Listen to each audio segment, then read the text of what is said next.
What a privilege it is to be in the holy sanctuary of God and worship with all of you. దేవుని యొక్క ఈ యొక్క పరిశుద్ధ స్థలములో మీ అందరితో కలిసి ఆ దేవుని ఆరాధించటము ఎంత ధన్యతో.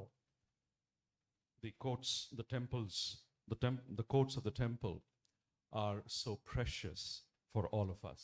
మనందరికీ కూడా దేవుని యొక్క మందిరావరణములు ఎంతో ప్రశస్తమైనవి. And there is no other place we want to be on a Sunday morning other than the church. దేవుని యొక్క మందిరములో సంఘముగా కూడుకొనుట తప్ప ఆదివారపు ఉదయకాలమున మరి ఏ ఇతర స్థలానికి వెళ్ళటానికి మనకి ఆసక్తి ఉండదు. And when we come with families, అంత మాత్రమే కాకుండా it is even such a great blessing. కుటుంబాలుగా మనము దేవుని యొక్క సన్నిధికి రావటము ఇది గొప్ప ఆశీర్వాదం. At least 3 names were mentioned that they were going abroad.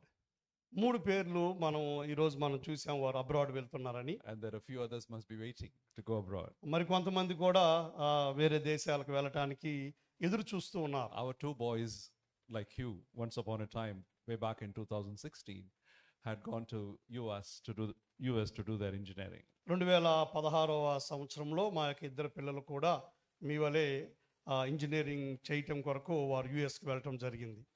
And 2 of our family members, left home and gone to say it. మా కుటుంబంలో ఒక 2 కుటుంబాన్ని విడిచిపెట్టి దూరంగా వెళ్ళిపోయారు. We didn't realize it when they were going. వారు వెళ్తున్నప్పుడు మనం గ్రహించలేం. It was one way, it was a happy occasion that they were going for higher studies. వారు ఉన్నత విద్యకు వెళ్తున్నారు కాబట్టి ఒకవైపు అది సంతోషకరమైన సందర్భమే. And soon it dawned upon us that they're not with us. వారు మనతో ఉండటం లేదు అనేది మరి ఒక పక్క అదొక బాధ. And there was no connectivity like this those days. ఆ రోజుల్లో ఇలాంటి కనెక్టివిటీ, ఒకరితోనొకరు ఎంత దూరంలో కూర్చున్నా మనం మాట్లాడుకునే కనెక్టివిటీ లేదు ఆ రోజుల్లో. And it was mostly audio calls. కేవలం ఆడియో కాల్స్ మాత్రమే చేసుకునే వాళ్ళం. But thank God that they have their own families now. వారికి ఇప్పుడు వారి సొంత కుటుంబాలు ఉన్నాయి. దాన్ని బట్టి దేవుని స్తుతిస్తూ The ఉన్నాం. reason I made that comment is because it's a family conference that we had, family get together we had, and we're today observing it as a celebratory Sunday. మనము ఈ యొక్క కారణము, వారు తమ యొక్క సొంత కుటుంబాలతో వారు ఉన్నారని ఈ విషయాలు నేను చెప్పడానికి కారణం ఏంటంటే, గత వారంలో మన ఫ్యామిలీ కాన్ఫరెన్స్ మనం చేసుకున్నాం. ఈ దినాన్ని కూడా దాన్ని కొనసాగిస్తూ ఉన్నాం. అంత మాత్రమే కాకుండా ఈరోజు యొక్క సెలబ్రేషన్ సండేని మనము ఫ్యామిలీ సండేగా మనం సెలబ్రేట్ చేస్తూ ఉన్నాం. No matter what success we gain, that success has no meaning without the family.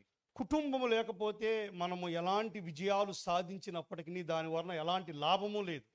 At the end of the day, all happiness is in this unit called family that God created. ఆ యొక్క ఒక దినము అంతముకు వచ్చేసరికి సంతోషము అనేది మనము కేవలము కుటుంబంలో మాత్రమే మనం కనుగొనగలం. And God always had a plan that salvation is in the families.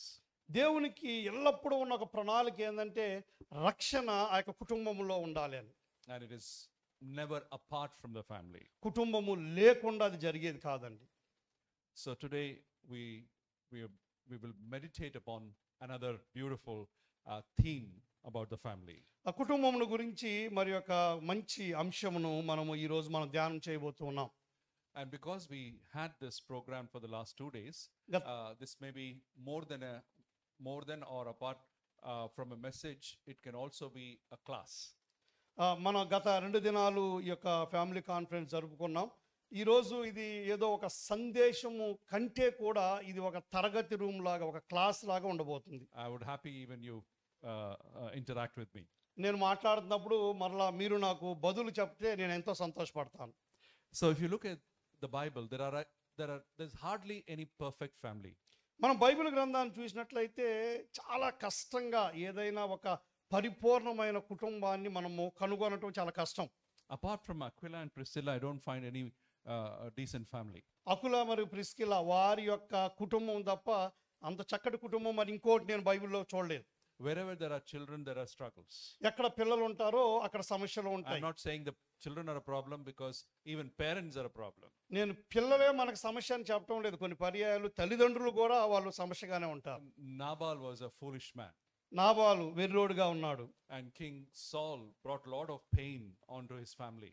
సౌలు రాజైన సౌలు కూడా తన కుటుంబానికి ఎంతో వేదన తీసుకొని వచ్చిన వానిగా ఉన్నాడు.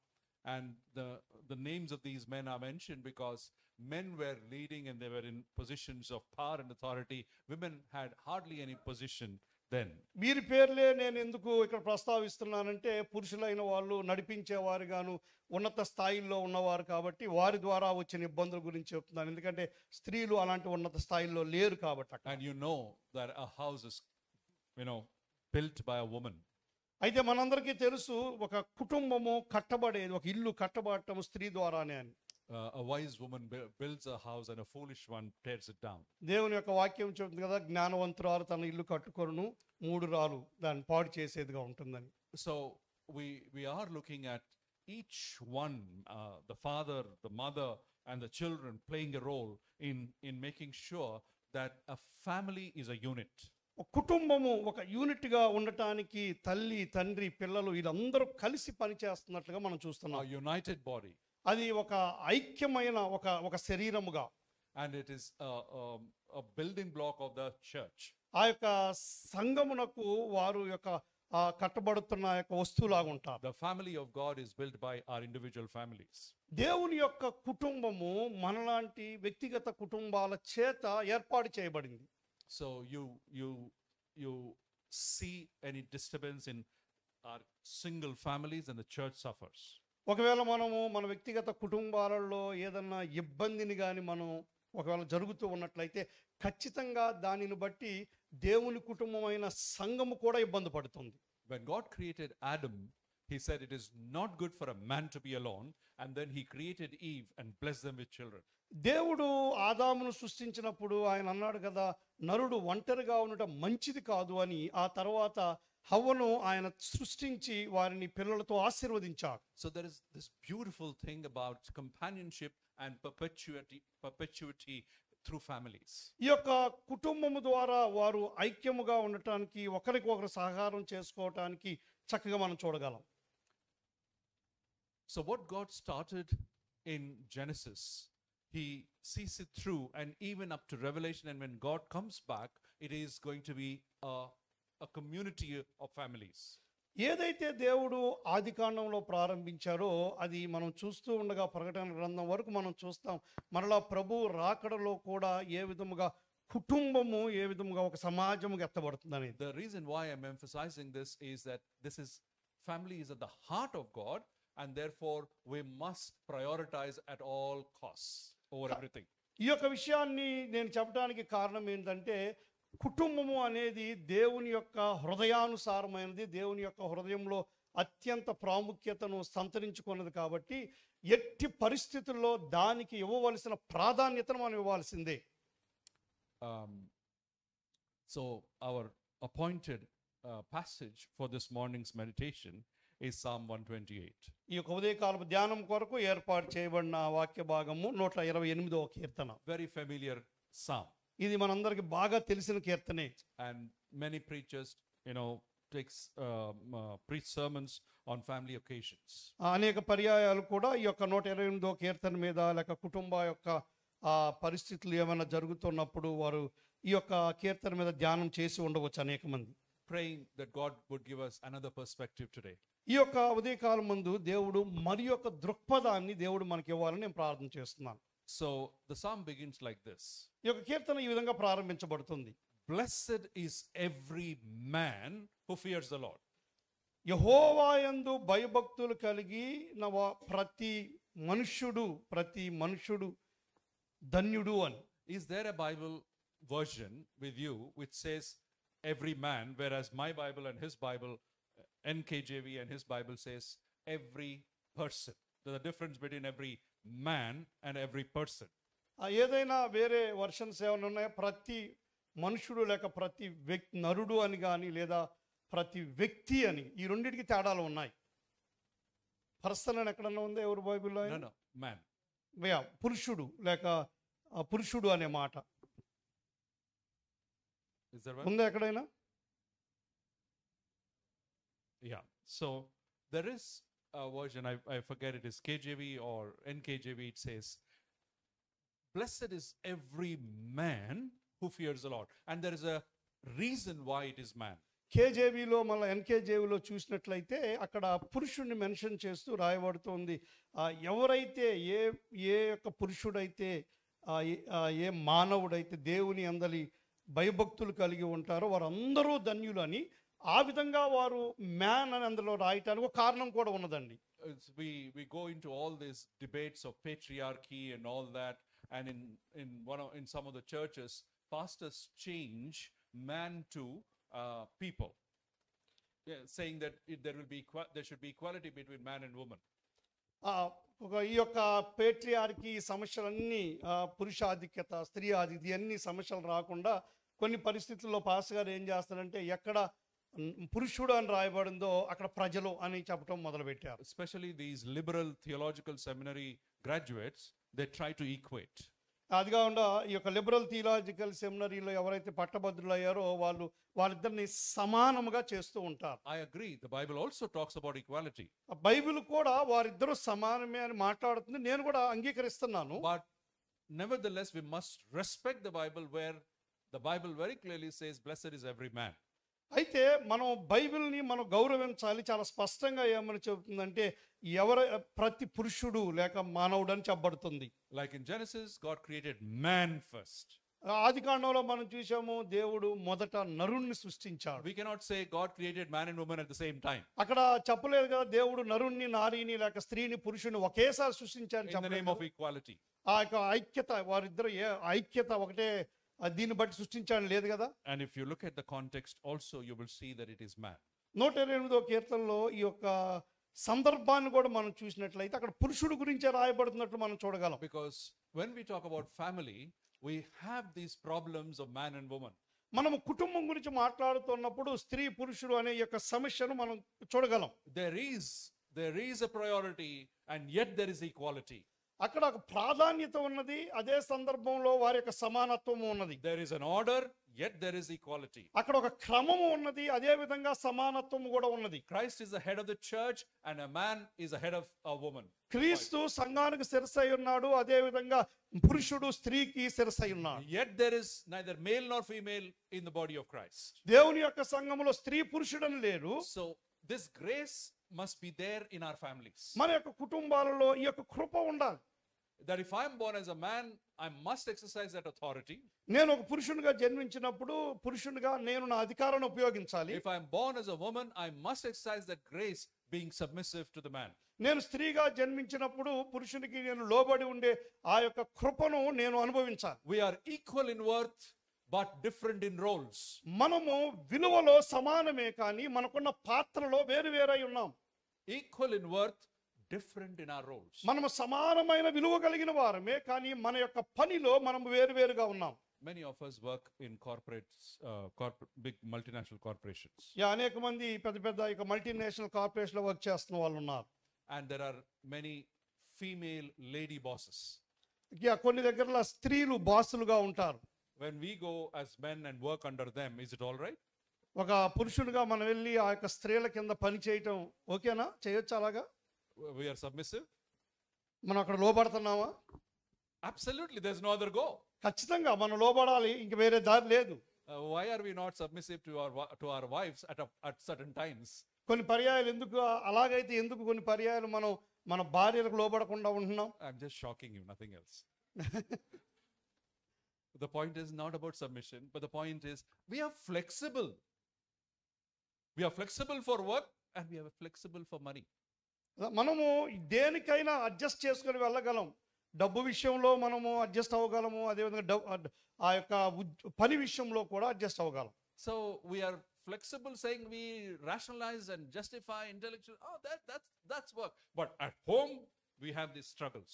అలా మనం చెప్తాం, ఏంటి మీరు అక్కడ బాస్కి మీ లేడీ బాస్కి లోబడుతున్నారు కదా, అది పని, అక్కడ మేము లోబడాలి. సరే ఇంటికి వస్తే అంటే లేదు ఇక్కడ లోబడటానికి లేదు. So we must acknowledge that the family is a beautiful place of we having our dignity and worth, yet are mutually submissive. మనం జ్ఞాపకం చేసుకోవాల్సింది ఏంటంటే కుటుంబము ఎంత సుందరమైనదంటే అక్కడ మన విలువ మనకుంది, మనం ఏమై ఉన్నామో అది మనకుంది. అదే విధంగా ఒకరికి ఒకరము మనం లోబడి ఉండాలి. So therefore the psalm begins with, blessed is every man. అందుకనే ఈ యొక్క కీర్తన ప్రారంభించబడింది, ప్రతి మానవుడు ధన్యుడు. Now the word here, blessed, is quite an interesting phrase. ధన్యుడు అనే మాట చాలా చాలా ఆసక్తికరమైన మాట ఇక్కడ. We just say it because we also have Matthew chapter 5, the Beatitudes. 5వ అధ్యాయం మత్తయి సువార్తలో మనకు ధన్యతల గురించి రాయబట్టు మనందరికీ తెలుసు. So a Hebrew scholar, Psalms are written in Hebrew, a Hebrew scholar, he said the word blessed that is there in Psalm 128 is rendered as spoken well of by God. ఈ ఒక పండితుడు, హెబ్రూ పండితుడు ఏమని చెప్తున్నా అంటే, ఈ 128వ కీర్తనలో ఉన్న ధన్యుడు అనే మాటకు అర్థమైందంటే దేవుని చేత మంచివాడిగా లేక మంచివాడిగా మాట్లాడబడినవాడు అని. So the moment we hear blessed, that immediately means, oh, I will have this, I will have that, I will be this, etc., etc. మనం అనుకుంటాం ధన్యులు అనగానే నాకు అది వస్తుంది, నాకు ఇది వస్తుంది, నేను దీన్ని పొందుకుంటాను, వీటి గురించి ఆలోచిస్తాం మనం. Now I'll come to that, but the point that the psalmist is saying is the greatest blessing is to be spoken well of by God. అయితే ఇక్కడ కీర్తనాకారుడు చెప్తుంది అంటే గొప్ప ధన్యత ఏంటంటే దేవుని చేత మనము మంచివారం అనిపించుకోవటం. Brother Shobhan Babu was sharing a testimony when we were traveling up and down. They were so gracious in transporting us to and fro, and I heard the testimony too. Brother Shobhan Babu గారు నిన్న మొన్న ఈరోజు మమ్మల్ని అటు ఇటు తీసుకొని వెళ్ళటము, ఈ యొక్క సందర్భంలో వారు తమ సాక్ష్యాన్ని నాతో పంచుకున్నారు. When we work in offices, we have struggles. మనం ఆఫీసులో పని చేస్తున్నప్పుడు మనకు కొన్ని ఇబ్బందులు ఉంటాయి. Especially when we want to fight corruption. కొన్ని పర్యాయాలు at least resist corruption. కొన్ని పర్యాయాలు అక్కడ జరుగుతున్న యొక్క గందరగోళాలు లేకపోతే అన్యాయము వీటిని కొంచెం ఎదుర్కోవాలన్నా మనకి ఇబ్బందికరంగా ఉంటుంది. Because the other person finds it difficult. ఎందుకంటే ఎదుటి వ్యక్తి దాన్ని ఇబ్బందికరంగా చూస్తాడు.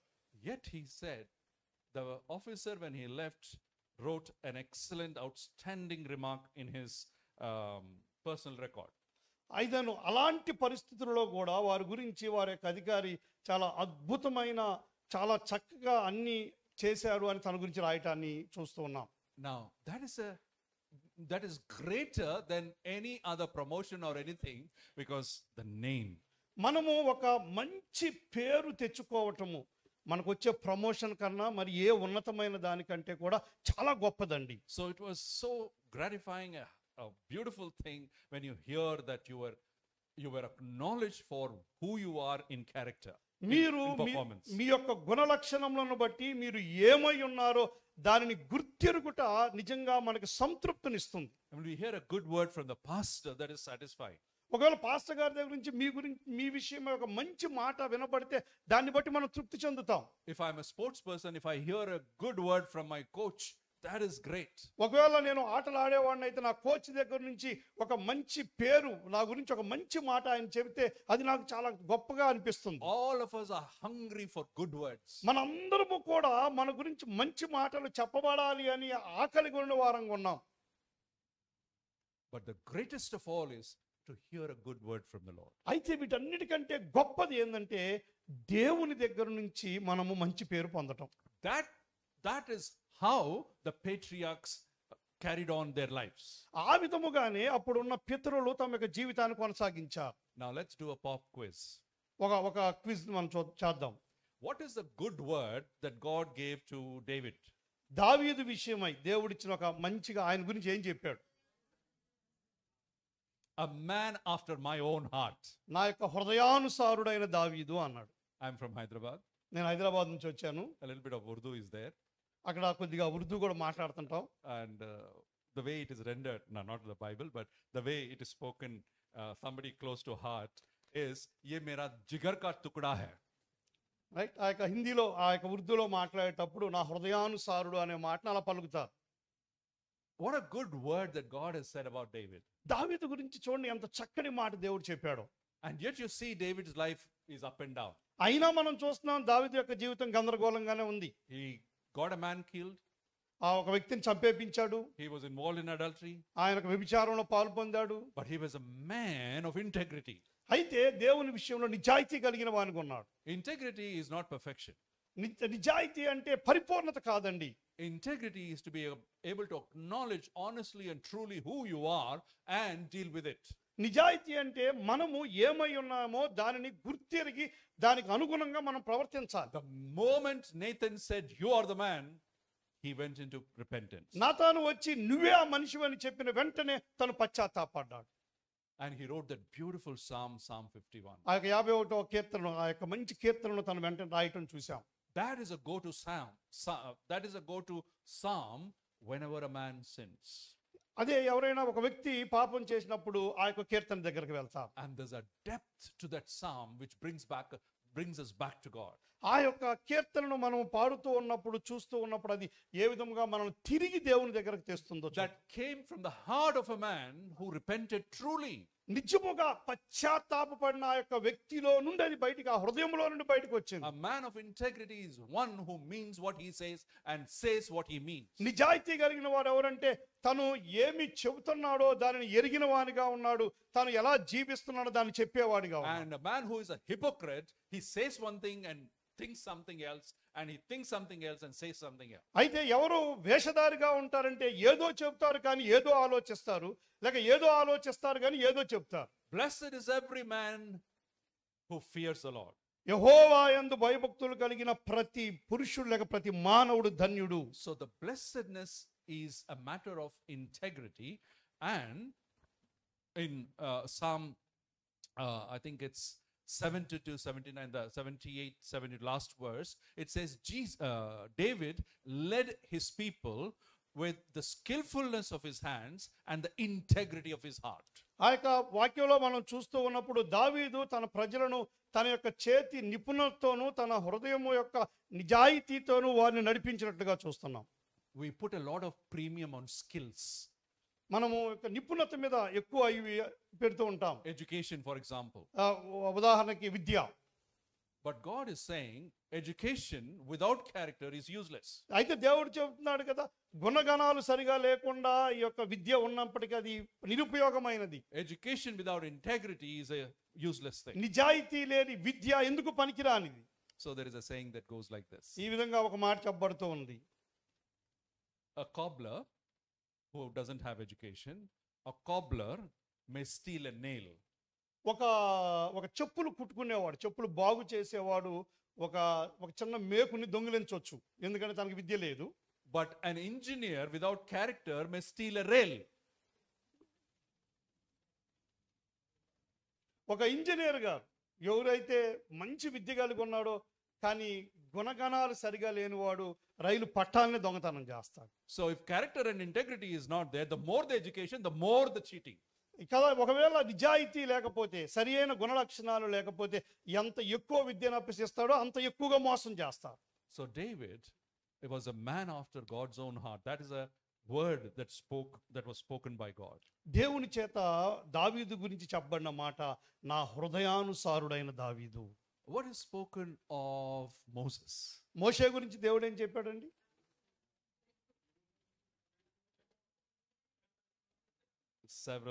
Several things, but I would like to choose that he was a man who walked humbly before God. అనేకమైన విషయాలు మోషే గురించి చెప్పబడ్డాడు కానీ అయితే ఒక విషయాన్ని నేను తీసుకుంటున్నాను, దేవుని ఎదుట దీన మనసు కలిగి He నడిచిన was the meekest man to walk the earth.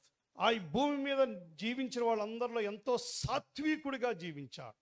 Now what is this whole thing about meekness? ఈ యొక్క సాత్వికత గురించి ఏమందాం? This is a word that is used of Jesus Christ also. యేసు ప్రభువుని గురించి కూడా ఈ మాట రాయబడి ఉన్నది. It is more than humility. అది తగ్గింపు కంటే ఇంకా ఉన్నతమైంది.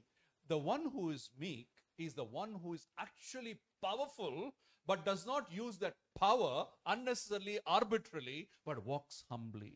ఎవరు సాత్వికత కలిగిన వాళ్ళు వాస్తవానికి వారికి అధికారము ఉన్నప్పటికీ బలము ఉన్నప్పటికీ అనవసరముగా దాన్ని ఉపయోగించకుండా దీనుడిగా నడుస్తాడు. Two people in America are very rich. America దేశంలో ఇద్దరు వ్యక్తులు చాలా బలమైన వాళ్ళు, చాలా ఆర్థికంగా బలం కలిగిన వాళ్ళు. And that is Bill Gates ఒకరు బిల్ గేట్స్ గారు, and Warren Buffett. Warren Buffett గారు. All right, one is the founder of Microsoft, the other one is the founder of Hathaway Berkshire Investments, and they're very rich people. వాళ్ళు చాలా అధికమైన ధనం కలిగిన వాళ్ళు, ధనికులు. But they're also meek people. అదే సమయంలో వారు సాత్వికము కలిగిన వారు. They both go to McDonald's వారిద్దరూ మెక్డొనాల్డ్స్కి వెళ్తారు. and they stand in the queue, వారు లైన్లో నిలవబడతారు. go to the bill counter, ఆ యొక్క బిల్ కౌంటర్ దగ్గరికి వెళ్తారు. buy their breakfast, వారు బ్రేక్ఫాస్ట్ కొనుక్కుంటారు. silently eat. వెళ్ళి చక్కగా నిశ్శబ్దంగా వెళ్ళి కూర్చొని తింటారు. Will that happen in Vijayawada Club or here? You know who I am? जानते हैं हम कौन है? ఇప్పుడు విజయవాడ క్లబ్లో అలాంటి చూడగలమా? నేను ఎవరో మీకు తెలుసా? నేను ఎవరో తెలుసా నీకు? నేను కూడా లైన్లో నిలబడాలా? When somebody has power, authority, education, money, everything, that person who is humble is a meekest man. ఒకడికి ధనం ఉండి, అధికారం ఉండి, అదే విధముగా బలం ఉండి, ఇంత అన్ని ఆధిక్యతలు కలిగి ఉన్నప్పటికీ తనను తాను తగ్గించుకొని వెళ్ళటమే సాత్వికత. But some people, అయితే కొంతమంది they don't have any of this, ఇవేవి ఉండవు వాళ్ళకి. and they say, I'm a humble servant of God. మళ్ళా వాళ్ళు అంటారు, నేను దేవుని యొక్క దీనదాసుణ్ణి అంటారు. There's nothing wrong with it, అలా అంటే తప్పేం లేదు. but you treat them like a humble servant of God. How dare you do it like that? ఒకవేళ మీరు వారిని దీనదాసులుగా మీరు వారి పట్ల ప్రవర్తిస్తే అప్పుడు వాళ్ళు అంటారు, ఎంత ధైర్యం ఒక పాస్టర్ గారిని పట్టుకొని, ఒక దాసుని పట్టుకొని మీరు ఇలా చేస్తారంటారు. మళ్ళా So what is the lesson that we learn from that? ఇక్కడ నుంచి మనం ఏం నేర్చుకుంటున్నాం? False humility is true pride. తప్పుడు లేక అబద్ధపు దీనత్వము అనేది నిజమైన గర్వం. అది False humility is a true pride. అబద్ధపు దీనత్వం అనేది నిజమైన గర్వం. And God resists such people. అలాంటి వారిని దేవుడు వ్యతిరేకిస్తాడు. So that is Moses. Moshe సాత్వికుడు. What did God say about Enoch? హానోకు గురించి దేవుడు ఏం చెప్పాడు? He walked with God. What does that mean now? తన దేవునితో నడిచాడు. ఓకే, దాని అర్థం ఏంటి? They went for a morning walk together. వారిద్దరు కలిసి ఉదయాన్నే కలిసి వాకింగ్కి వెళ్ళారా? Looks like that. Nothing wrong with it. Yeah, చూడటానికి అలానే ఉంది, దాని తప్పేం లేదు అలా అనుకుంటే కూడా. But you should try an experiment if you have not tried. ఒకవేళ మీరు ఇంతవరకు దాన్ని ప్రయోగించకపోతే మీరు ప్రయోగించవచ్చు. A social experiment. ఒక సాంఘికమైన ప్రయోగం. And when you go to a busy market, ఒకవేళ నిండుగా ఉన్న యొక్క మార్కెట్కి మీరు వెళ్తే, or a mall where there is long pathway corridors, లేకపోతే ఈ మాల్లో పెద్ద పెద్ద కారిడార్స్ ఉంటాయి కదా, అక్కడికి వెళ్తే, and people are window shopping, yeah, ఆ యొక్క వాళ్ళందరూ షాపింగ్ లో ఉన్నప్పుడు and they're walking, వాళ్ళు నడుస్తున్నారు. you do one thing. ఒక పని చేయండి, you are a stranger to that person, ఒక వ్యక్తికి బహుశా మీరు తెలియకపోవచ్చు, and అపరిచితులు. you walk with that person together in step. ఒక వ్యక్తి నడుస్తూ ఉంటే అతనితో కలిసి అడుగులో అడుగేస్తే మీరు నడవండి. Don't talk, మాట్లాడొద్దు, just walk. కేవలం వాళ్ళతో కలిసి నడవండి అంతే. What will happen? ఏం జరుగుతుంది? Slowly that person will throw a side glance. చిన్నగా మన పక్క ఒక చూపు చూస్తాడు. Why is this person walking along with me? వీరేంది నాతో నడుస్తున్నాడు?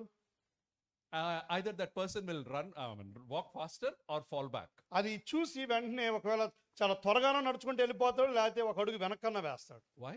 ఎందుకని? You are a stranger to that person. ఎందుకంటే ఆ వ్యక్తికి మనం అపరిచితులం. But if you are friends, అదే మీరు if స్నేహితులైతే, you are harmony, మీ ఇద్దరి మధ్యలో మంచి సంబంధం ఉన్నట్లయితే, we walk in step with one another. ఒకరితోనొకరము అడుగు కలిసి మనం నడుస్తాం. I mean, we all say, let us follow in the footsteps of God. మనందరం Jesus. చెప్తా ఉంటాం కదా, దేవుని యొక్క అడుగు జాడల్లో మనం నడుద్దామని. But this man Enoch, he was actually walking in step with God. అయితే ఈ మనిషి హానోకు ఆ యొక్క దేవుని యొక్క అడుగు జాడలలో నడిచిన. There was total harmony between God and him. దేవునికి తనకును మధ్య ఒక చక్కటి అనుబంధం ఉంది. That is a blessedness. అది ధన్యత. Because that is a good word that came from God. ఎందుకంటే దేవుని యొద్ద నుంచి వచ్చిన ఆయన గురించిన మంచి మాట అది. It was not just men who walked in step with God. ఇది కేవలం పురుషులు మాత్రమే దేవుని యొక్క అడుగు జాడలో. What is a good word that is spoken of Mary? మరియ గురించి ఏమని చెప్పబడింది?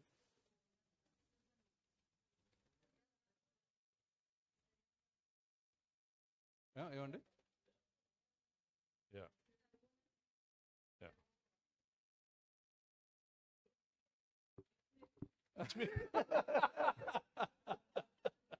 Mary, the mother of Jesus.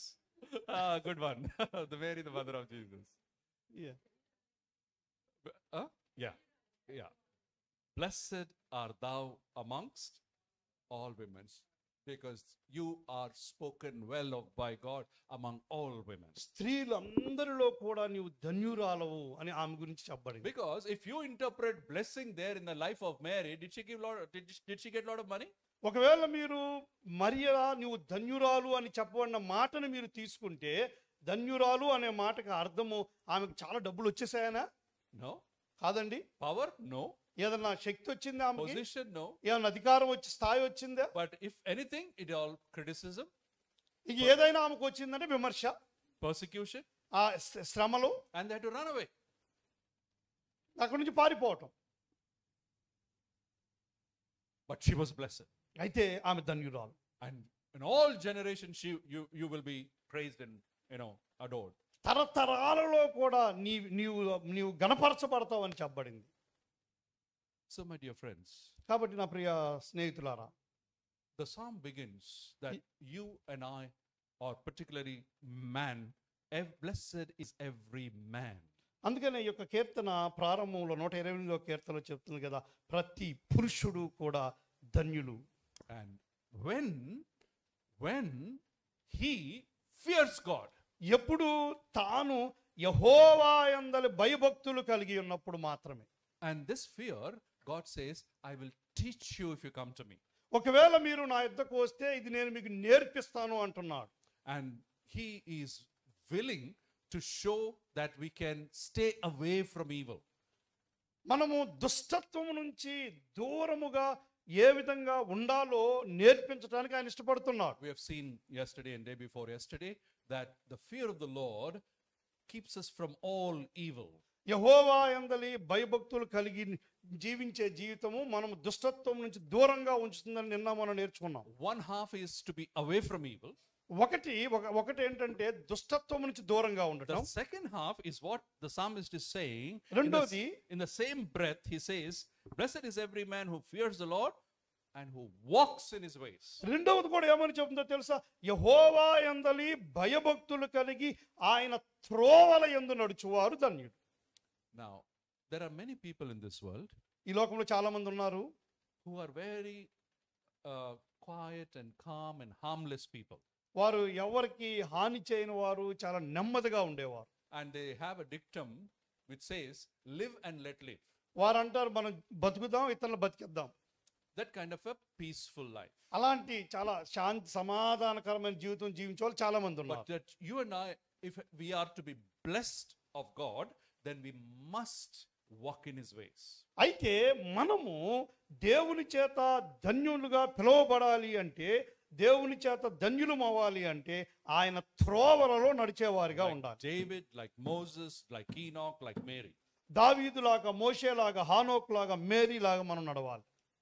Otherwise, we are only living half of the story. లేనట్లయితే మనము సగం వరకే జీవిస్తూ ఉన్నట్లు. So today, let us re-engineer our spirituality and say, Lord, I will stop harping about blessings, but I'll start concentrating on being blessed so that I can hear a good word from you. ఈ రోజు నుంచి మన యొక్క ఆత్మీయ జీవితాన్ని మనం మరలా నిర్మించుకుందాం. ఆయనతో చెబుదాం, ప్రభువా, నేను ఆశీర్వాదాల గురించి ఆలోచించడం మానివేసి నేను ధన్యుడిగా ఉండటానికి నేను ఇష్టపడాలి అని దేవుని దగ్గర మాట్లాడదాం. Let's look at a second one. రెండో వచనాన్ని చూద్దాం. When you eat the labor of your hands, you shall be happy and it shall be well with you. నీ యొక్క చేతుల కష్టార్జితము అనుభవించినప్పుడు నువ్వు సంతోషముగా, నీవు నిశ్చయముగా నీ చేతుల కష్టార్జితమును అనుభవించదవు, నీవు ధన్యుడవు, నీకు మేలు కలుగును. Now let's come to that's individual blessings. ఇక్కడ వ్యక్తిగతమైన ఆశీర్వాదాల గురించి చూద్దాం. After the good word from the Lord, దేవుని యొద్ద నుంచి ఒక మంచి పేరు వచ్చిన తర్వాత what is in store for us? ఏమి మన కొరకు అక్కడ ఉంచబడిందో చెప్పబడుతుంది. And in the sight of God, the greatest blessing is that you will be able to eat the labor of your hands. దేవుని యొక్క దృష్టిలో గొప్ప ఆశీర్వాదం ఏదన్నా ఉన్నదంటే మన చేతుల కష్టార్జితమును మనం అనుభవించడం. Of late, we have been reading so many stories in the press, in the news, in the social media. మన సోషల్ మీడియాలో వార్తల్లో అనేకమైన కథలు మనం చదువుతూ ఉంటాం. So and so is defrauded of 1.6 lakhs through a scam. ఎవరో ఒక వ్యక్తి స్కామ్ చేయడం ద్వారా 1.6 లక్షలు తను మోసం చేశాడు I'm a CBI officer. You are under digital arrest and all that. ఇవన్నీ వాళ్ళు సిబిఐ ఆఫీసర్ రావడం, వాళ్ళని అరెస్ట్ చేయటం, ఇవన్నీ Youngsters, techies, old people, everybody is being cheated. ఆ యవనస్తులు, అదే విధంగా యొక్క సాఫ్ట్వేర్ సైడ్ ఉన్న వాళ్ళు, వృద్ధులు, ఎవరైనా సరే ప్రతి ఒక్కరు కూడా I మోసపరచబడుతున్నారు. feel so bad when they worked hard and they've lost the money. వాళ్ళు ఎంతో కష్టపడి పనిచేసి ఆ ధనాన్ని వారు పోగొట్టుకోవటం అంటే ఎంత బాధకరమో కదా. Hard-earned labor not enjoyed by you. చేతుల కష్టార్జితం, అది కష్టార్జితము, కానీ దానిని వారు అనుభవించలేకపోవటం. In the times of Bible, when Psalms were written like this, ఈ యొక్క కీర్తనలు రాస్తున్న ఆ దినాలలో, బైబిల్ గ్రంథం దినాలలో, even if you had worked hard in the fields, మీరు మీ యొక్క పొలంలో ఎంతో కష్టపడి పనిచేసినప్పటికీ, and you sweat and work hard, చెమటోడ్చి పనిచేసినప్పటికీ, there is no guarantee that there will be a crop available at the end of the season. ఆ యొక్క చెమటోడ్చి పనిచేసిన తర్వాత కూడా మనకి ఖచ్చితంగా మన చేతులకు ఆ పంట వస్తుంది అనే నిశ్చయత లేదండి. Because the elements of the nature, like lightning, thunderstorm, rain, pestilences and all these things could rob you of your crop.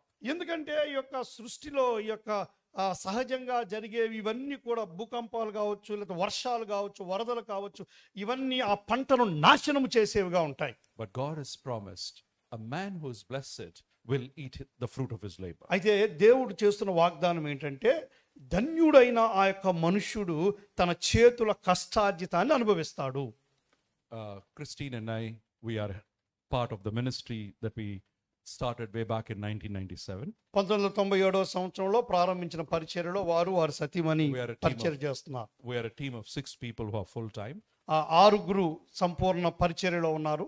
Of course, Christine volunteers her services. Kristin గారు తను వాలంటీర్ చేస్తుంటారు దాంట్లో. And the ministry was established on the words, as far as finances are concerned, on the words of what is the name of this Chinese missionary? Hudson Taylor. ఆ యొక్క పరిచర్య మరి ముఖ్యంగా ధనము విషయంలో దాన్ని మేము స్థాపించినప్పుడు దాన్ని హడ్సన్ టేలర్ గారు చెప్పిన యొక్క మాటల మీద మేము దాన్ని స్థాపించాం. And what he said is, God's work done in God's time by God's people in God's ways will lack no resource. ఆయన చెప్పిన మాట ఏంటో తెలుసా? దేవుని పని దేవుని విధానంలో దేవుని ప్రజల చేత చేయబడితే ఎన్నటికి ఏ లోటు ఉండదు అని. And I can testify today that after these 28 years, not a day went by when we did not pay a salary on the last day of the month, not even the first day of the next month. ఈ యొక్క 28 సంవత్సరాల యొక్క పరిచర్యలో నేను సాక్ష్యం ఇవ్వగలను, ఏ ఒక్క నెలలో కూడా ఆ చివరి దినాన్ని మేము జీతాలు ఇవ్వని నెల లేదండి. We did not delay payment of even one bill even by a day in all these years. ఏ యొక్క బిల్ మేము పే చేయాలన్నా అది ఒక్క రోజు కూడా ఆలస్యమయ్యే పరిస్థితి లేదు మాకు. And I believe if that is so in a ministry, it will be abundantly even more in families. అది ఒకవేళ పరిచర్యలో అది సాధ్యమైతే దానికంటే ఉన్నతముగా మీ కుటుంబాలలో కూడా అది సాధ్యమే. You will eat the fruit of your labor and you will eat it on time. మీ యొక్క చేతుల కష్టార్జితాన్ని మీరు అనుభవిస్తారు, అది కూడా సకాలంలో అనుభవిస్తారు. And he will protect you from all the pestilences. అంత మాత్రమే కాకుండా ఆయన అన్ని విధాల ఈ యొక్క బాధల నుంచి మనల్ని కాపాడే దేవునిగా ఉంటాడు. Blessed is every man who fears the Lord and who walks in his ways. దేవుని యందలి భయభక్తులు కలిగి ఆయన త్రోవల యందు నడుచువారు అందరూ ధన్యులు. And blessed is every family who has a man like this. అలాంటి పురుషుడు ఉన్న ప్రతి కుటుంబము కూడా ధన్యమైన కుటుంబమే. Now, this is what I want to spend a couple of moments here. ఇక్కడ కొన్ని నిమిషాలు నేను గడపాలనుకుంటున్నాను. And that is that when we look at spirituality in Indian church today, నేటి భారతదేశ సంఘంలో ఆత్మీయతను గురించి మనం చూసినట్లయితే it's unfortunate that it is being left to ladies, women. దురదృష్టవంతం ఏంటంటే ఆత్మీయత అనేది స్త్రీలకు వదిలిపెట్టేశారు. I've heard so many times ladies saying, I wish I had a husband who leads the family spiritually. అనేక పర్యాయాలు స్త్రీలు నాతో చెప్పినప్పుడు నేను విన్నాను కదా, నా భర్త ఆత్మీయంగా నా కుటుంబాన్ని నడిపిస్తే ఎంత బాగుంటుంది అని. He wants to be the head and he wants to have the power. He wants to dictate the terms, but he doesn't want to lead the family spiritually. ఆయన కుటుంబానికి యజమానిగా ఉండాలనుకుంటున్నాడు, కుటుంబాన్ని నడిపించాలనుకుంటున్నాడు, కుటుంబం మీద పెత్తనం చేయాలనుకుంటున్నాడు. ఇవన్నీ బాగానే ఉంది, కానీ ఆత్మీయంగా నడిపించే విషయంలో మాత్రం ఆ బాధ్యతను తీసుకోవాలి. You and I know that health flows from the head. Health flows from the head. మనందరికీ తెలుసు కదా, మన యొక్క ఆరోగ్యం అనేది మన తలలో నుంచే వస్తుంది. అది And if the head is good, everything can be good. ఈ యొక్క శిరస్సు, ఈ తల బాగుంటే అన్ని బాగుంటాయి ఖచ్చితంగా. Christ is the head of the man. క్రీస్తు పురుషునికి శిరస్సు అయి ఉన్నాడు. And when that is in proper shape and vibrant, then he is a good husband and a father.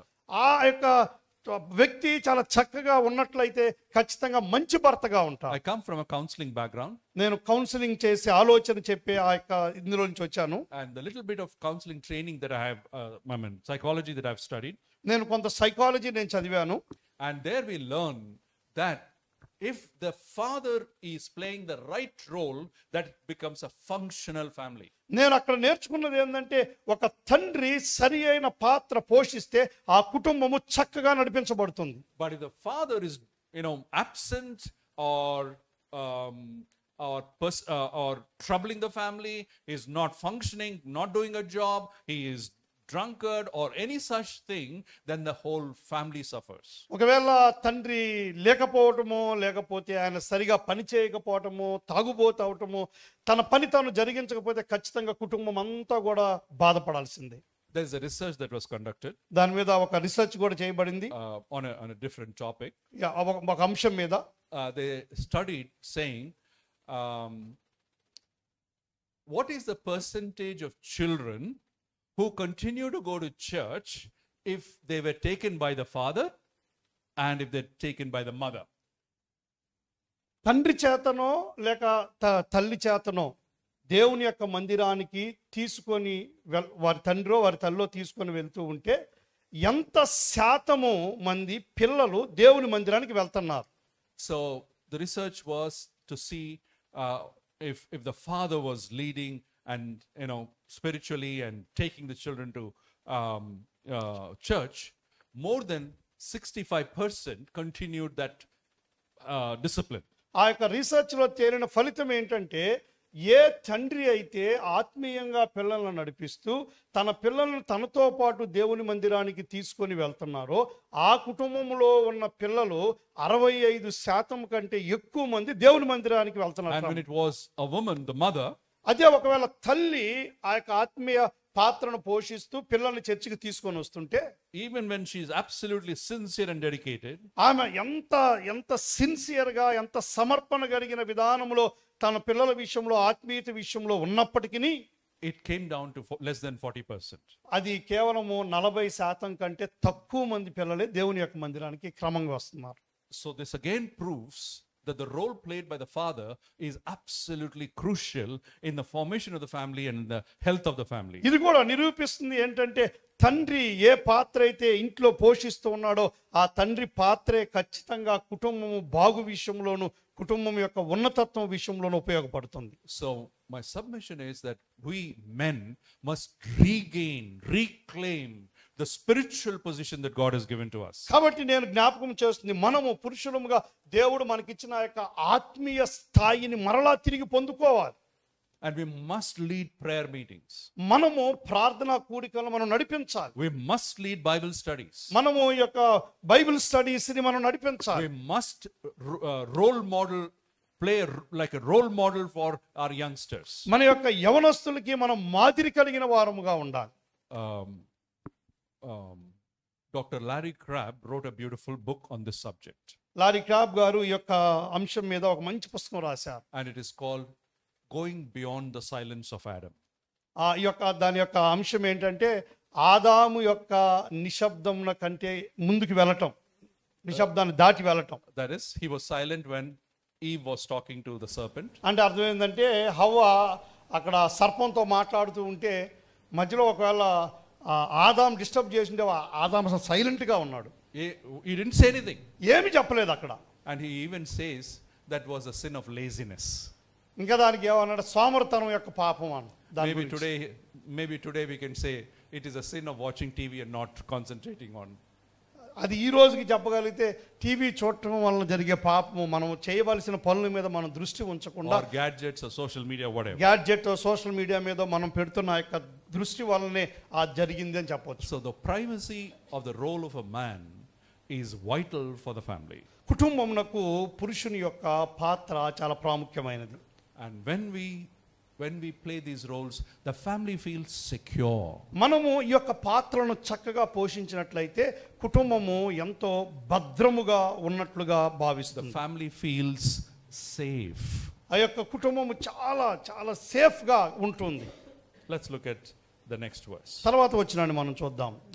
3. It gets interesting, colorful, emotional and all that. ఇక్కడ మనం చాలా ఆసక్తికరంగా ఇక్కడ మనం చూడగలం. Verse 3 says, your wife shall be like a fruitful wine. నీ లోగిట నీ భార్య ఫలించు ద్రాక్షావల్లి వలె ఉండును. In the very heart of your house. నీ యొక్క లోగిట నీ భార్య ఫలించు ద్రాక్షావల్లి. Now it says your wife shall be a fruitful wine, vine. ఇక్కడ ఏమన్నా మాట్లాడుతుంది తెలుసా, నీ యొక్క భార్య ఫలించు ద్రాక్షావల్లి అని. vine produces wine. So VIN ఆ యొక్క ద్రాక్షావల్లే మత్తు పదార్థమైన ఆ యొక్క దాన్ని కూడా తయారు చేస్తుంది. పాస్టర్ గారు కొంచెం మత్తు అనగానే కొంచెం తొట్టిల్లారు, చెప్పాలా వద్దాం. vine produces wine and there is an amazing symbolism for wine wine in the Bible. Bible గ్రంథంలో ఆ యొక్క వైన్ అనేది లేక మద్యము అని దానికి ఒక ప్రత్యేకమైన గుర్తింపు కూడా ఉంది. What does it symbolize in the Bible, wine? ఆ wine దేనికి సూచనగా దేనికి గుర్తుగా ఉంది బైబిల్లో? We are all very very theologically trained and spiritual. The blood of Christ. ప్రభువైన యేసు క్రీస్తు రక్తం ఖచ్చితంగా. Because the communion is there. Yeah, communion. Agreed, 100. But we are talking about family. ఇది ఇప్పుడు మన కుటుంబం గురించి మాట్లాడుతున్నాం మనం. Right. What is the symbolism of wine? ఇంకా ఏముంది గుర్తింపు wine కి? ఏమండి? Joy, mirth, celebration. Celebration. In Western culture, including the Middle Eastern culture, it was a cup of celebration. ఆ యొక్క వెస్టర్న్ కల్చర్లో కావచ్చు, మిడిల్ ఈస్టర్న్ కల్చర్లో కానీ ఆ వైన్ తీసుకోవటం అనేది అది సంతోషకరానికి అదొక పండుగకి సూచన. And therefore, what is the Bible saying? Your wife shall be like a fruitful wine and all sorts of celebration comes from her. అయితే ఇక్కడ రాయబడుతున్న మాట బైబిల్ ఏమని చెప్తుంది తెలుసా, నీ యొక్క భార్య ఫలించు ద్రాక్షావల్లి వల్లే ఉంది. ఆ యొక్క ఫలించు ద్రాక్షావల్లి వల్ల దాని వలన వేడుక జరుగుతుంది. When you work hard and come home, if she greets you cheerfully, that itself is 1,000 lights. కష్టపడి పనిచేసి ఇంటికి వచ్చినప్పుడు మీ యొక్క భార్య ఒక చిరునవ్వు నవ్వితే అది ఒక 1000 దీపాల కాంతినిస్తుంది. Celebration. వేడుక. And you may get boring mutton from the shop, but she will make a beautiful curry out of it. ఒకవేళ మీరు ఒక మటన్ షాప్ నుంచి ఒక మటన్ తీసుకొని వస్తే ఇంటికి వచ్చి చాలా సుందరంగా చాలా చక్కటి వంట చేసి దాని కూరగా తయారు చేస్తుంది. You may work hard and get money and you may buy upholstery and things, but she makes it a beautiful home. మనము చక్కగా కష్టపడి పని చేసి ఏవో డబ్బులు ఇంటికి తీసుకొని వస్తే కుటుంబాన్ని చాలా సుందరంగా తయారు చేస్తుంది.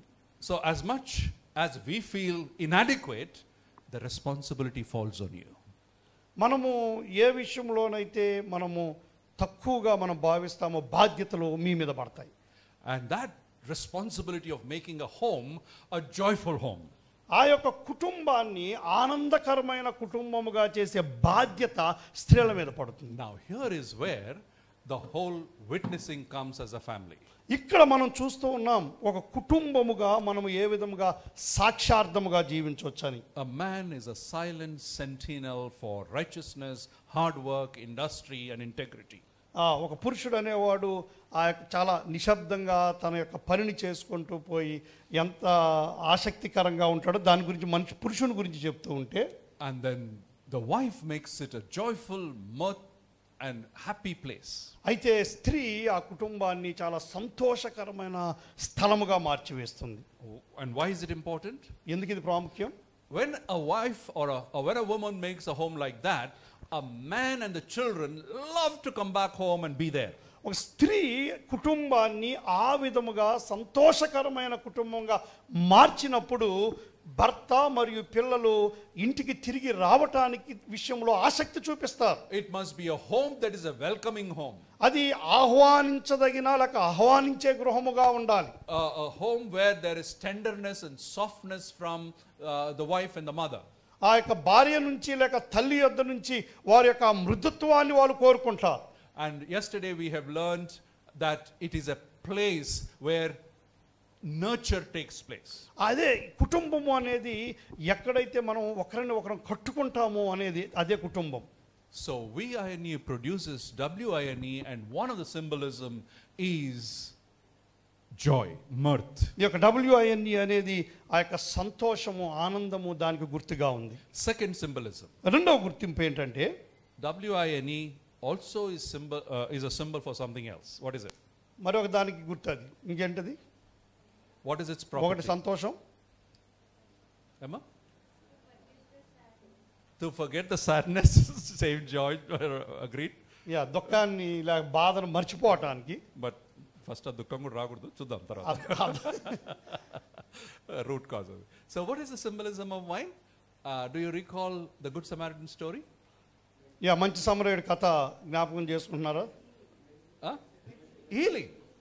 స్వస్థత.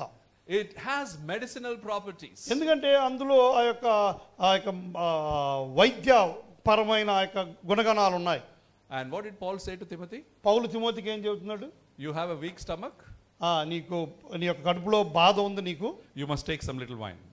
నువ్వు కొంచెంగా ఆ యొక్క మద్యం తీసుకోవాలి. But you are not Timothy, I am not Paul, so don't go there. So నేను పాలు కాదు, మీరు తిమోతి కాదు, నేను మీకు చెప్పడం లేదు, దాని ప్రకారం మీరు చేయబాకండి. But it has got medicinal property. అయితే అందులో ఈ యొక్క వైద్యపరమైన గుణగణాలు దాంట్లో ఉన్నాయి. And that's why our Telugu culture is so theologically correct. కొంచెం మందు తీసుకుందామా?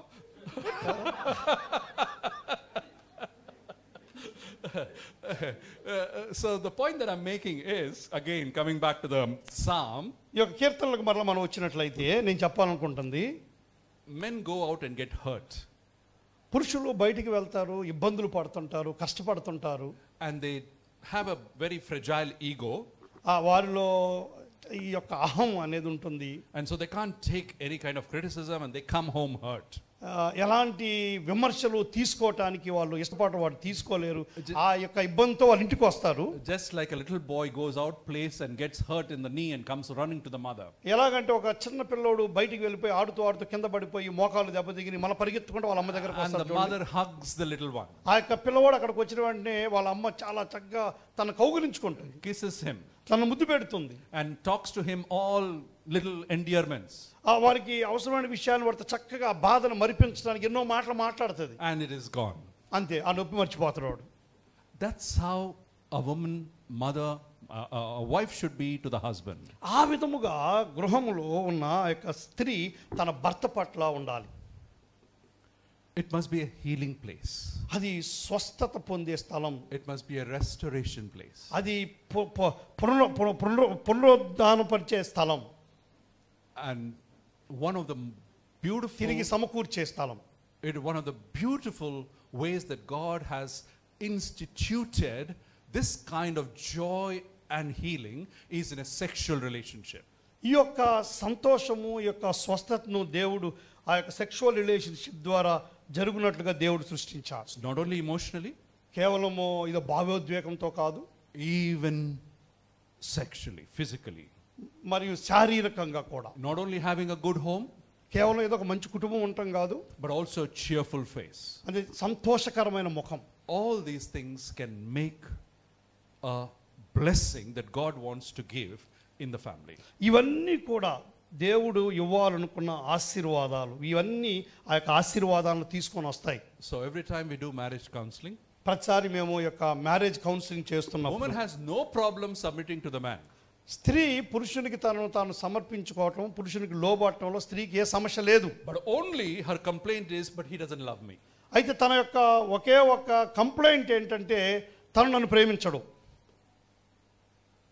If a man is loving, there is no woman who's created in that sense who doesn't want to be yielded and submissive. భర్త ప్రేమించేవానిగా ఉంటే ఖచ్చితంగా భార్య లోబడేదిగానే ఉంటుంది. That's why the psalm begins with a man.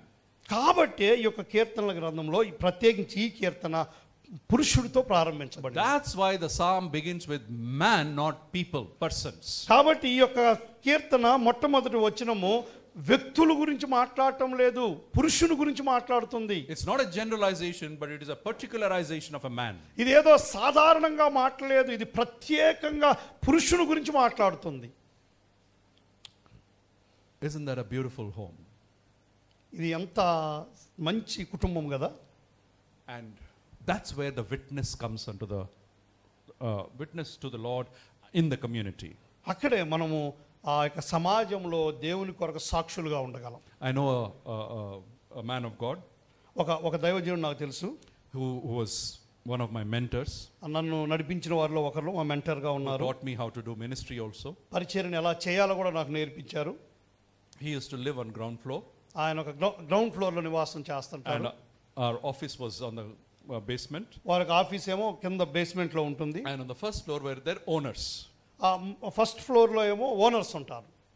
So he was a tenant and they had owners. అతను అక్కడ అద్దెకున్నాడు, పైన వాళ్ళు యజమానులు ఉన్నారు. After 6 months, 6 నెలల తర్వాత that owner made a comment. ఆ యొక్క ఓనర్ ఒక మాట అన్నాడు, how come your family is always so happy? మీ కుటుంబం ఏంటి ఏ విధంగా ఎప్పుడు ఆనందంగా ఉంటుంది అని అడిగాడు. You're always laughed. There's lot of laughter. మీరు ఎక్కువ నవ్వుతా ఉంటారు, సంతోషంగా మీ యొక్క నవ్వులు వినపడుతుంటాయి మాకు. We never heard anybody fight. మీరు ఎప్పుడు ఒకరితో గొడవ పడటం అనేది ఇంతవరకు మేము వినలేదు. But lot of people come, you enjoy everybody and they seem to go out happy. ఎంతో మంది మీ దగ్గరకు వస్తున్నారు, వాళ్ళందరితో కలిసి మీరు ఆనందిస్తున్నారు, వాళ్ళు సంతోషంగా బయటికి వెళ్తున్నారు. I believe the man there in that house and the woman there were like this.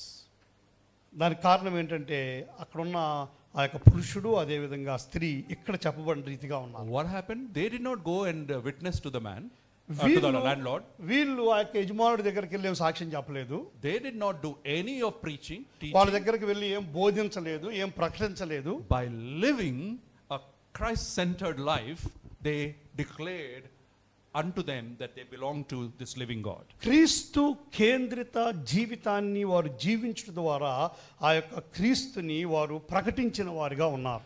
But that Christ-centered life is full of joy and mirth and healing. ఆ యొక్క క్రీస్తు కేంద్రిత జీవితంలో సంపూర్ణమైన సంతోషము కనపడుతుంది, స్వస్థత కనపడుతుంది. I don't know whether it was Billy Graham or who said it. ఎవరో ఒక మాట చెప్పారు, అది బిల్లీ గ్రహాం గారో ఎవరు తెలియదు కానీ, if Christians are going to redeem this world, ఒకవేళ క్రైస్తవులు ఈ యొక్క ప్రపంచాన్ని బాగు చేయాలనుకుంటే they must look a little bit more redeemed. వాళ్ళు మరి ఎక్కువగా బాగుపడిన వారిగా, విడుదల చెందిన వారిగా కనపడాలి. If we want to give joy to the world, లోకానికి ఒకవేళ మనము ఆనందాన్ని ఇవ్వాలనుకుంటే, the Christmas message, ఆ క్రిస్మస్ సందేశం, we should be more joyful. మనము ఎక్కువగా ఆనందకరంగా సంతోషంగా జీవించాలి. Otherwise, no. లేకపోతే చెప్పలేము. Can a bald man go and sell a hair oil saying that you will get more hair? ఒకవేళ ఒక బట్టతల కలిగిన వాడు ఒక తల నూనె తీసుకెళ్ళి ఈ నూనె మీరు వాడితే మీ యొక్క బట్టతల మీద కూడా వెంట్రుకలు వస్తాయని చెప్పగలడా? No offense meant to the bald heads. బట్టతల కలిగిన వాడిని నేనేమి వాళ్ళకి కించపరచడం లేదండి. Because God created all perfect heads. దేవుడు ప్రతిదీ కూడా పరిపూర్ణంగా దేవుడు సృష్టించాడు అన్ని తలలో. The imperfect heads he covered them with hair. ఏ తలలు అయితే పరిపూర్ణంగా లేవో వాళ్ళని వెంట్రుకలతో కవర్ చేశాడు దేవుడు. So you can wait for your husband to lose your hair and stay. Now you're becoming perfect. ఒకవేళ మీ భర్త వెంట్రుకలు ఓడుతుంటే చెప్పండి, ఇప్పుడు మీరు పరిపూర్ణలు అవుతున్నారని చెప్పండి, ఇబ్బంది ఏం లేదు. All right. So that is wife. The blessing is not material, but it is wife. Blessing అనేది కేవలం ఏదో లోకంలో నుంచి సంపాదించే వస్తువులు కాదు కానీ భార్య. This kind of a man and this kind of a woman. ఈ విధమైన పురుషుడు, ఈ విధమైన స్త్రీ. Now let's come to the children. పిల్లల దగ్గరికి వెళ్దాం.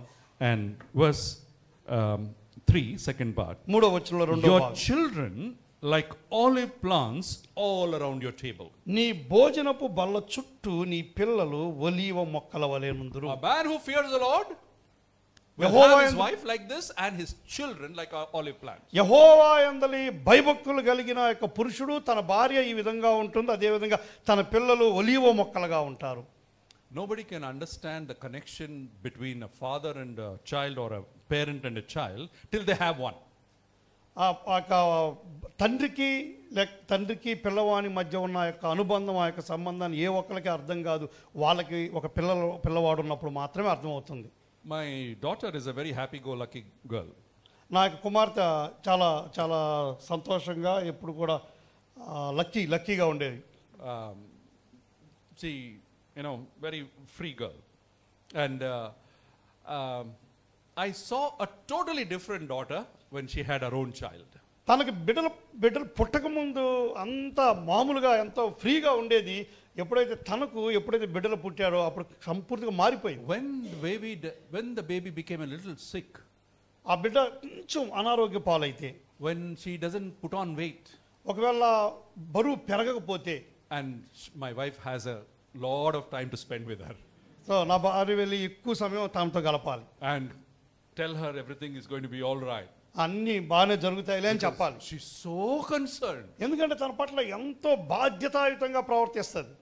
And similarly, అదే విధంగా when the children grow up, పిల్లలు ఎదుగుతూ ఉన్నప్పుడు, when something goes wrong in their lives, వారి జీవితంలో ఏదైనా ఒకటి జరిగినప్పుడు, any wrong company, ఒకవేళ వాళ్ళు చెడు సహవాసాలు చేసినప్పుడు, any risky choice, ఏదైనా వారు ఎన్నుకున్న ఎన్నికలో వారికి ఇబ్బందికరంగా ఉన్నప్పుడు, any harmful habit, వాళ్ళలో ఏదైనా వారిని పాడు చేసే అలవాట్లు ఏవైనా ఉన్నప్పుడు, like spending too much screen time, ఎక్కువసేపు మొబైల్ ముందు లేదా టీవీల ముందు కూర్చోవడం, wrong friends, లేదా చెడు స్నేహితులు, and not doing good in academics, వారి యొక్క చదువులు సరిగ్గా చదవకపోవడం, you can see the turmoil in the hearts of the parents. ఆ తల్లిదండ్రుల యొక్క హృదయాలు ఎంత వేదన చెందాయో మనం చూడగలం. God is saying, దేవుడు చెప్తున్నాడు కదా, that he could spare us from those things. అలాంటి వాటి నుంచి కూడా దేవుడు మనల్ని కాపాడేవానిగా ఉన్నాడు. When a man is like this and when a woman is like this. ఎప్పుడో తెలుసా, ఆ పురుషుడు పైన చెప్పినట్లుగా ఉన్నప్పుడు స్త్రీ తన బాధ్యతలు తను ఉన్నప్పుడు. Because father and mother create an environment. ఎందుకంటే తండ్రి తల్లి ఒక చక్కటి ఆ యొక్క వాతావరణాన్ని ఏర్పాటు చేస్తారు. When we come to Vijayawada, we understand the value of AC. విజయవాడకు వచ్చినప్పుడు ఏసీ యొక్క విలువ ఏంటో మాకు అర్థమైంది. So much so that we are feeling guilty that can we really live without AC? Yeah. AC. So I'm not saying it without any reason. The comparison is, if the husband is the AC, ఇక్కడ మనం ఆ రెండింటి మధ్య ఉన్న సంబంధం చెప్పడానికి చెప్పాను. ఇక్కడ ఏంటంటే హస్బెండ్ ఏసీ అయితే భర్త, the wife is the thermostat which sets the temperature. ఆ భార్య ఆ యొక్క దాంట్లో టెంపరేచర్ ని సెట్ చేసే ఆ యొక్క థర్మోస్టాట్ లాంటి. She is the one who sets the temperature at home whether somebody is happy or not. కుటుంబంలో కొంతమంది సంతోషంగా ఉన్నారా లేరా దానికి అంతటికి కారణం ఏంటంటే స్త్రీ తను నడిపించే విధానం. And therefore, కాబట్టి when both father and mother set the climate of the home, కుటుంబంలో తల్లిదండ్రులు ఇద్దరు కూడా చక్కటి వాతావరణాన్ని ఏర్పాటు చేస్తే children flourish. ఖచ్చితంగా పిల్లలు వృద్ధి చెందుతారు. And the imagery that is used in the psalm is, they shall be fruitful. They shall be like a fruitful olive shoots around the table. వారి గురించి బైబిల్లో చెప్తున్న మాట ఏంటంటే, నీ భోజనపు బల్ల చుట్టూ వారు ఒలీవ మొక్కలుగా ఉంటారు. What is olive? ఒలీవలు. What is the symbolism? అవి దేనికి గుర్తు బైబిల్ గ్రంథంలో? Peace. Olive shoot. Yeah, olive leaf is peace. Very good. ఇంకా సమాధానానికి గుర్తు. ఇంకా what is produced from olive? Olive. What is olive oil used for? Olive oil దేనికి వాడతారు? One is anointing, అభిషేకించడానికి ఒకటి, and the other one is lighting up lamps. Okay, lighting of lamps. దీపాలను వెలిగించడానికి. So when we are like this as mother and father, children will receive light and anointing. మనము తల్లిదండ్రులుగా Bible గ్రంథంలో 128వ కీర్తన మొదటి 2 వచనాల్లో చెప్పినట్లుగా మనము ఉండగలిగితే పిల్లలు వారు వెలిగేవారిగా ఆ యొక్క అభిషేకాన్ని పొందుకుంటారు. Don't we want that to our children? మన పిల్లల విషయంలో అలా జరగాలి అని మీకు లేదా? If there is any spirituality that we have, we want to see that in our children. మనలో ఏదైనా ఒక ఆత్మీయత ఉన్నది అంటే ఈ విషయాన్ని మన పిల్లలలో చూడటమే. And when we have some wrong traits, we say, don't follow me in this, but do be like this. ఒకవేళ మనం వాళ్ళని ఈ విషయంలో నన్ను వెంబడించొద్దులే కానీ నువ్వు పాటికి నువ్వు ఉండు ఇలాంటి వాళ్ళని చెప్పే వాళ్ళం ఉన్నాం. We may not have had all the comforts in life, but we want to give to the children. మా జీవితంలో ఇలాంటివన్నీ ఏం లేవు, ఒకప్పుడు మాకు ఇలాంటి కంఫర్ట్స్ లేవు, కానీ మా పిల్లలకు మేము ఇవ్వాలనుకుంటున్నాం. That's how our heart is. మన యొక్క హృదయం అలానే ఉంటుంది. That's how God's heart is towards us. మన పట్ల కూడా దేవుని యొక్క హృదయం అలానే ఉంది. And God is saying, దేవుడు చెప్తున్నాడు, your children will receive that light, the light of Christ, that wisdom, that knowledge and the anointing. మీ యొక్క పిల్లలు ఆ యొక్క వెలుగు, ఆ క్రీస్తు యొక్క వెలుగు, ఆయన యొక్క జ్ఞానమును మరియు అభిషేకాన్ని పొందుకుంటారు. That perpetuation will continue. The perpetuity will be there. ఒకరి దగ్గర నుంచి ఒకటి ఆ విధంగా అది పాకిపోతూ ఉంది. My dear friends, మా ప్రియ స్నేహితులారా, family has a beautiful place, an important place in the scheme of God's doing. దేవుని యొక్క ఏర్పాటులో కుటుంబము చాలా చక్కటి స్థలం అండి. Somehow we have made witnessing as an individual witnessing. మనము ఏదో ఒక వ్యక్తిగతంగా మనము సాక్షార్థంగా ఉంటూ ఉన్నాం. But it must be a family witnessing. ఇది కేవలం వ్యక్తిగతంగా ఒక వ్యక్తి కాదు కానీ ఇది కుటుంబముగా సాక్షార్థం. By being a kind of a family. ఇలాంటి కుటుంబముగా ఉండుట ద్వారా మనము సాక్షార్థంగా ఉండాలి. You shall love one another even as I have loved you, that you also love one another. By this all men will know you are my disciples. నేను మిమ్మల్ని ప్రేమించినట్లు మీరును ఒకరినొకరు ప్రేమించండి, ఇది చేయుట ద్వారా మీరు నా శిష్యులని వారు ఎరుగుతారని. It must begin at home. అది కుటుంబంలో ప్రారంభించబడాలి. And then people will be attracted. తద్వారా ప్రజలు ఆకర్షింపబడతారు. In my Bible studies, young people ask sometimes, why was God partial to Israel? కొన్ని పర్యాయాలు యవనస్తులు నేను బైబిల్ స్టడీలో తీసుకుంటూ ఉన్నప్పుడు వాళ్ళని అడుగుతారు, దేవుడు ఎందుకు ఇశ్రాయేలు పక్షపాతిగా ఉన్నాడు అని. Why did he not like other nations? ఇతర దేశాలను ఇతర ప్రజలను ఆయన ఎందుకు ఇష్టపడ్డో? Why did he not love everybody equally? అందరిని ఎందుకు సమానంగా దేవుడు ప్రేమించడు? I tell them God is a great salesman. నేను చెప్పాను కదా, దేవుడు గొప్ప వ్యాపారవేత్త, గొప్పగా వ్యాపారం చేసి అమ్మే వ్యక్తి అని. If you go to a jewelry shop or sari shop or anything like that, or or a wristwatch shop for us, ఒకవేళ జ్యువెలరీ షాప్కి కానీ లేకపోతే బట్టల షాప్కి కానీ రిస్ట్ వాచ్ షాప్కి కానీ మనం వెళ్తే what does that salesman do?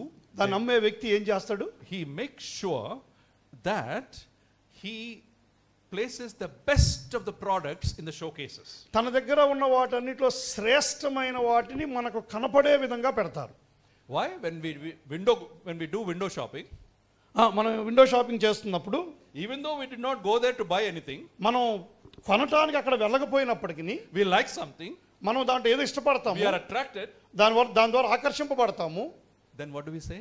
మనం ఏం చేస్తాం? We go to the shop, మనం ఆ యొక్క షాప్కి వెళ్తాం, keep this money, I don't have enough, ఈ డబ్బుల నుంచి నా దగ్గర ఇంకా I'll లేవు, come back మళ్ళీ మేము వస్తాను, and then I'll take it. నేను ఆ వస్తువుని నేను తీసుకుంటాను. Of course, today we have all the payment systems, so there's no problem. ఈరోజు రకరకాలుగా మనం డబ్బులు చెల్లించే విధానాలు వచ్చే, దాని నుంచి సమస్య లేదు. But even though we did not go there to buy, మనము కొనటానికి అక్కడికి వెళ్ళకపోయినప్పటికీ that good product has attracted us. ఆ మంచి వస్తువు మనలను ఆకర్షిస్తుంది.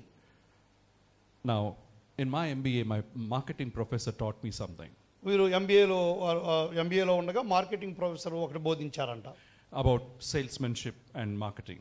ఏ విధంగా అమ్మాలి, ఏ విధంగా మార్కెటింగ్ చేయాలి అనేది. And talking about advertising, he said, remember this principle. ఈ అడ్వర్టైజ్మెంట్ గురించి మాట్లాడుతూ ఈ సూత్రాన్ని నువ్వు జ్ఞాపకం చేసుకో. And he said, what gets your attention gets you. ఏది నిన్ను ఆకర్షిస్తుందో, what gets your attention gets you. నీ యొక్క అటెన్షన్ ఏదైతే పొందుకుంటుందో అది నిన్ను పొందుకుంటుంది అంటున్నాడు. Beautiful. So what is the principle in witnessing? How should it be? ఏ విధంగా మనం సాక్షార్థంగా ఉండాలి, ఏంటి ఆ సూత్రం? You may be a great preacher, you may be this, that, but if you don't get attention, it's not going to be successful. ఒకవేళ మీరు గొప్ప బోధకులు కావచ్చు, లేకపోతే ఇది ఏదో కావచ్చు, కానీ ఒకవేళ మీరు ఇతరులను ఆకర్షించేవారుగా లేకపోతే దానివల్ల ప్రయోజనం లేదు. So become people who are attractive. మనము ఇతరులకు ఆకర్షించే విధముగా మనం తయారు కావాలి. Men of integrity. నిజాయితీ కలిగిన పురుషులు, Women of joyfulness. సంతోషాన్ని ఇచ్చే స్త్రీలుగా, And children who are, walking in their parents' footsteps. వారి యొక్క తల్లిదండ్రులు అడుగు జాడల్లో నడిచే పిల్లలుగా. Then people will look at you. అప్పుడు ప్రజలు మన వైపు చూస్తారు. What is so special about you? ఈ కుటుంబం విషయంలో ఏంటి ప్రత్యేకత? How do you have what I want but I don't have? నాకు ఏదైతే కావాలనుకుంటున్నానో అది మీరు ఏ విధంగా కలిగి ఉన్నానో అది నేను ఎందుకు కలిగి ఉండలేకపోయాను? What is the secret sauce? ఏంటి దాని ఉన్న రహస్యం ఏంటి? We know మనకు తెలుసు అది. that when we look for a good word spoken by the Lord, walking in the fear of the Lord, things follow. దేవుని దగ్గర నుంచి మన గురించి ఒక మంచి మాట చెప్పబడేటట్లు యెహోవా యందలి భయభక్తులు కలిగి జీవించడం ద్వారా ఏం జరుగుతుంది? Then we can show them, point our fingers to Christ. అప్పుడు వారు మనల్ని అడిగితే మనం వారిని క్రీస్తు వైపునకు Not చూపించాలి. only Christ but Christ within us. క్రీస్తు వైపునకు మాత్రమే కాదు కానీ మనలో ఉన్న క్రీస్తుని వారికి చూపించవచ్చు. I want and God desires every family to be a witness. ప్రతి కుటుంబము కూడా సాక్షార్థమైన కుటుంబముగా ఉండాలి అని దేవుడు కోరుకుంటున్నాడు. And it all begins with being spoken well of by God. ఇవన్నీ కూడా దేవుడు మన గురించి మాట్లాడే ఆ మంచి మాటతో ప్రారంభించబడుతుంది. May God bless each one of us. దేవుడు మనందరిని ఆశీర్వదించును గాక. ప్రార్థన చేసుకుందాం.